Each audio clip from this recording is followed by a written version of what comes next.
Puji nama Tuhan, salam sejahtera dalam kasih karunia Tuhan Yesus Kristus. Kalau pada saat pagi hari ini kita boleh ada sebagaimana kita ada, ini adalah anugerah yang Tuhan nyatakan di dalam kehidupan kita. Pengalaman iman kita atau pengalaman perjalanan iman kita, kadangkala kita menghadapi sukacita, kadangkala kita mengalami yang namanya damai sejahtera, kadangkala kita menghadapi hal-hal yang tidak mengenakan. Tetapi dalam semuanya itu kita harus tahu tentang kairosnya Tuhan atau waktu yang daripada Tuhan. Karena kita harus peka terhadap kairosnya yang daripada Tuhan. Firman Tuhan mengatakan di dalam Efesus 5 ayat yang ke-16. Di sana dikatakan, bergunakanlah waktu yang ada karena hari-hari ini adalah jahat. Pergunakan waktu, di sana tertulis kairos. Artinya, tangkap kesempatan ilahi, jangan lewatkan waktu yang Tuhan sedang buka. Jadi setiap momen-momen yang Tuhan nyatakan dalam kehidupan kita, perlu yang namanya kepekaan, perlu yang namanya kesempatan yang harus kita ambil dalam semuanya itu. Karena apa? Di dalam kairos selalu membawa perubahan hidup. Kairos selalu membawa yang namanya pemulihan. Kairos selalu membawa yang namanya panggilan. Kairos selalu membawa yang namanya terobosan dan arahan baru.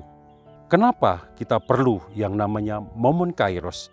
Karena tidak semua waktu itu sama.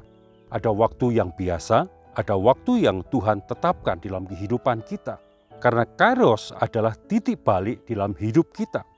Karena momen Tuhan tidak menunggu manusia. Ketika Yesus melewati Yeriko, itu momen sekali lewat, tetapi Sakeus menangkapnya. Banyak orang yang tidak dapat menangkap peristiwa ketika Tuhan Yesus lewat di Yeriko. Kairos menentukan berkat. Kairos menentukan arah hidup dan kairos menentukan arah atau masa depan kita. Di dalam kehidupan kita menjadi pertanyaan, bagaimana cara kita menangkap setiap momen kairosnya Tuhan. Yang pertama, kita perlu yang namanya kepekaan, hidup di dalam Roh Kudus. Biar dalam kehidupan kita ada Roh Kudus dalam kehidupan kita. Caranya gimana? Kita membangun hubungan pribadi secara konsisten dengan Tuhan. Ada waktu teduh, belajar diam di hadapan Tuhan. Tidak terburu-buru di dalam mengambil setiap keputusan. Minta pimpinan yang daripada Tuhan. Jika hati kita jauh dari Tuhan, momen kairos Tuhan itu sering lewat di dalam kehidupan kita. Yang kedua, kita perlu yang namanya peka terhadap segala sesuatu yang Tuhan izinkan di dalam kehidupan kita.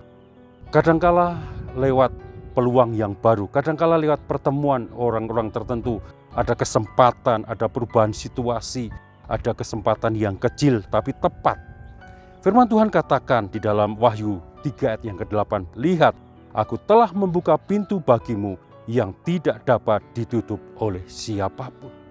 Ciri pintu dari Tuhan yang akan membawa damai. Ciri pintu dari Tuhan sesuai firman Tuhan.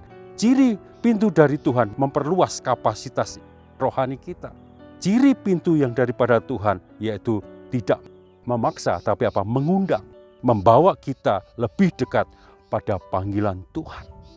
Yang selanjutnya, peka terhadap gangguan rohani. Apa artinya? Kadangkala di dalam kehidupan kita Tuhan izinkan hal-hal yang kecil terjadi dalam kehidupan kita. Kadangkala ada masalah, ada situasi yang tidak nyaman, ada kegoncangan, ada tekanan. Tetapi dalam semuanya itu ya, kadang kita harus belajar ya. Seringkali Tuhan izinkan goncangan kecil untuk apa? Mengarahkan kita pada momen yang besar. Contohnya Yusuf ya mengalami pengalaman penjara, tetapi tidak membuat dia melepaskan momen itu. Dia bisa menjadi kepercayaan Raja Mesir. Yang selanjutnya, biarlah kita menangkap kairosnya Tuhan dengan apa? Ketaatan kita. Setiap kairos membutuhkan yang namanya respon cepat. Abraham segera pergi ketika dipanggil Tuhan. Murid-murid langsung mengikut Tuhan. Kairos hilang ketika kita menunda momen itu. Biar dalam kehidupan kita menangkap kairosnya Tuhan dengan apa? Ketaatan kita. Ketika waktu Tuhan panggil, kita siap senantiasa apa yang menjadi maunya Tuhan di dalam kehidupan kita. Yang selanjutnya hidup dalam penundukan pada kehendak Tuhan.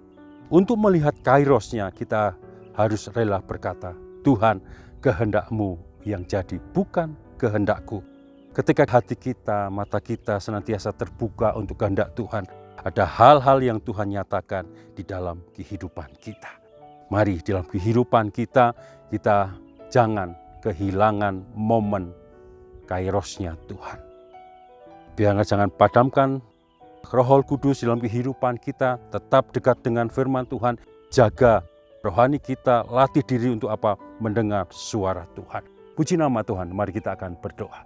Ucapan syukur kami naikkan ke hadirat Engkau ya Tuhan, terima kasih atas anugerah-Mu, terima kasih untuk hari ini Tuhan, biar hari ini kami menangkap momen kairosnya Engkau Tuhan di dalam kehidupan kami. Kami peka terhadap suara-Mu, kami peka terhadap mujizat-Mu, kami peka terhadap terobosan-terobosan yang daripada Engkau Tuhan.